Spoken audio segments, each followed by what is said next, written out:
Computer सीखने and computer expert बनने के लिए हमारे इस चैनल ST एक्सपर्ट सर्विस को सब्सक्राइब कर लें।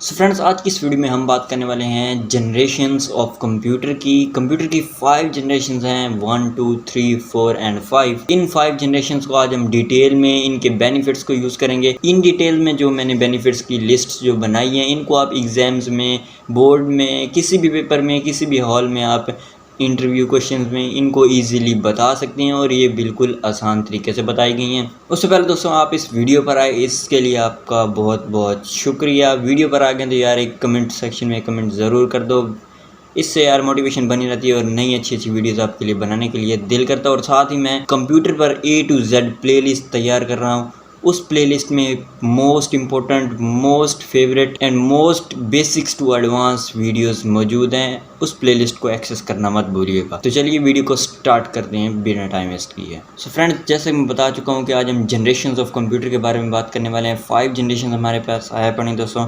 सबसे फर्स्ट जनरेशन हमारे पास आया पड़े, इसके बेसिकली 9 पार्ट्स बनते हैं। 9 नंबर्स में मैंने इसकी लिस्ट बनाई है। इसका फर्स्ट पार्ट क्या है? Eckert and Mochile developed the first electronic computer ENIC in 1946 in USA। अब किसने बनाई थी ये जनरेशन? तो बेसिकली दोस्तों, Eckert and Mochile ने ये जनरेशन, फर्स्ट जनरेशन किसने बनाई थी?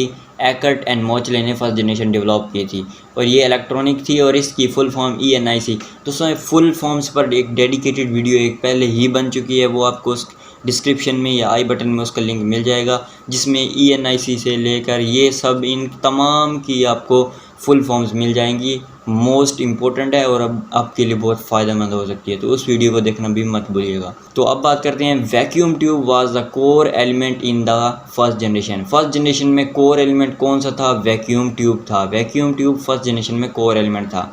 अब बात करते हैं टाइम पीरियड की। The time period of the first generation of computer was from 1946 to 1959। अब फर्स्ट जनरेशन का टाइम पीरियड क्या था? 1946 से 1959 तक था। ये फर्स्ट जनरेशन का टाइम पीरियड था और इसको Eckert एंड Mochile ने डेवलप किया था 1946 में USA में। फोर्थ नंबर पे पॉइंट है हमारे पास, punched card paper tape was secondary storage. ये दो थी हमारे पास, punched card and paper tape, ये सेकेंडरी स्टोरेज के तौर पर यूज़ की थी फर्स्ट जनरेशन में। फिफ्थ नंबर पे पॉइंट है अपना, limited internal storage capacity and slow input output operations. क्योंकि फर्स्ट कंप्यूटर था, फर्स्ट बनाया गया था, इसमें इतना अभी उन्होंने एक्सपेरिमेंट नहीं किया था, तो इसमें स्लो जो था इनपुट थी और स्लो ही आउटपुट थी, और इसके अलावा कैपेसिटी भी स्लो थी, वो भी कम थी, लिमिटेड कैपेसिटी थी, इसमें हम लिमिटेड डाटा को स्टोर कर सकते थे। नंबर 6 पे हमारे पास आता है, इट इज़ नॉट पोर्टेबल। ये पोर्टेबल भी नहीं था। नंबर 7 पे हमारे पास, consume a lot of electricity. क्योंकि ये साइज़ में बहुत बड़ा था, आपको पिक्चर भी दिखाई जा रही होगी कि साइज़ में बहुत बड़ा होने की वजह से इसमें बहुत सारी केबल्स थी, बहुत सारे इसमें पार्ट्स थे, जिसकी वजह से ये इलेक्ट्रिसिटी बहुत ज़्यादा कंज्यूम करता था। ये इसका साइज़ ज़्यादा बड़ा होने की वजह से इसका साइज़ इलेक्ट्रिसिटी ज़्यादा कंज्यूम करता था। अब बात करते हैं code used for as programming language. Code जो है प्रोग्रामिंग लैंग्वेज के तौर पर यूज़ किया जाता है। कोड एंड प्रोग्रामिंग में बेसिकली क्या फ़र्क है पड़ा, इस पर भी एक डेडिकेटेड वीडियो मज़ीद आगे आने वाली है, तो प्लेलिस्ट को एक्सेस कर लीजिएगा एंड चैनल को सब्सक्राइब कर लीजिएगा। फर्स्ट जनरेशन कंप्यूटर के नेम क्या थे? अब आपको नेम्स भी ज़रूर याद होने चाहिए। मिनिमम ENIAC, ये मोस्ट इम्पोर्टेंट है पड़ा, फर्स्ट कंप्यूटर यही था। ये आपसे कोई भी पूछ सकता है, MCQs में पूछ सकता है, इसकी फुल फॉर्म्स पूछ सकते हैं, ये आपको आने चाहिए। फर्स्ट कंप्यूटर था ENIC, उसके बाद EDSAC, उसके बाद EDVAC एंड UNIVAC1। अब से दोस्तों बात करते हैं सेकेंड जनरेशन की। दोस्तों, इसके मतलब कोई भी आपकी प्रॉब्लम हो, कोई भी आपको बात की समझ ना आ रही है, तो कमेंट सेक्शन में मुझे ज़रूर बताइएगा ताकि मैं उसको इम्प्रूव कर सकूं। अब बात करते हैं दोस्तों सेकंड जनरेशन ऑफ कंप्यूटर की। सेकंड जनरेशन ऑफ कंप्यूटर के बेसिकली 8 पार्ट्स हैं पड़े। The second computer are IBM 700, ALTS अल्तास एंड KL1901। यानी कि सेकंड जनरेशन में हमारे पास थर्ड के 3 कंप्यूटर हैं पड़ा, IBM 700, अल्तास एंड KL1901। अब बात करते हैं ट्रांजिस्टर। पिछले में हमारे पास कोर एलिमेंट क्या था? वैक्यूम ट्यूब था, इसमें कोर एलिमेंट हमारे पास है पड़ा transistor was the core element in this second generation of computer. The time period of second generation was from 1959 to 1965। 1965 है पड़ा ये, पिछले का हमारे पास 1959 पे ख़त्म हुआ है एंड 1959 से ये शुरू है, 1965 से ये ख़त्म हुआ। बेसिकली आपको सिर्फ 5 डेट्स याद करनी पड़ेंगी, उन 5 डेट्स पर आपकी 5 जनरेशन पूरी कंप्लीट हो गई, यानी कि 10 जनरेशन है। 10 जो आपको हैं अपनी डेट्स वो याद करने की ज़रूरत नहीं होगी, सिर्फ 5 याद करनी पड़ेंगी। जैसे 59 पे वो ख़त्म हो रहा है एंड 59 से ये स्टार्ट होकर एंड 65 से ये ख़त्म हो रहा है। अब बात करते हैं tapes and magnetic disk was used for secondary storage. अब जो टेप्स एंड मैग्नेटिक डिस्क हैं वो सेकेंडरी स्टोरेज के तौर पर यूज़ की जाती हैं। पिछली हमारे पास जनरेशन में paper card and punched card use किए जाते थे, इसमें हमारे पास हैं पड़े magnetic tapes and magnetic disk. अब बात करते हैं high level procedural languages, फोर्टेन and COBOL were used. इसमें उस वक्त जो है हाई लेवल समझी जाती थी, फोर्टेन एंड कोबल जो थी वो यूज़ की जाती इसमें प्रोग्रामिंग लैंग्वेज में। अब बात करते हैं required less power to operate. अब इसकी सेकंड जनरेशन की जो पावर थी फर्स्ट जनरेशन की निस्बत ये कम पावर लेता था, क्योंकि अब मज़ीद तरक्की हो चुकी थी, अब मज़ीद उसमें हम एक्सपेरिमेंट कर चुके थे, तो इस वजह से उसको मज़ीद इम्प्रूव किया, जिसकी वजह से इलेक्ट्रिसिटी का मसला उसका सॉल्व करने की कोशिश की गई। अब बात करते हैं smaller, reliabler and faster than first generation of computer. ज़ाहिर सी बात है हमने प्रैक्टिस की होगी, उस कंप्यूटर पर इम्प्रूव किया हुआ, तो वो उससे पहले कंप्यूटर से छोटा भी था, रियलाइबर भी था, तेज़ भी था। ये सारी खसूसियात सेकंड जनरेशन में फ़र्स्ट की निस्बत ज़्यादा थी।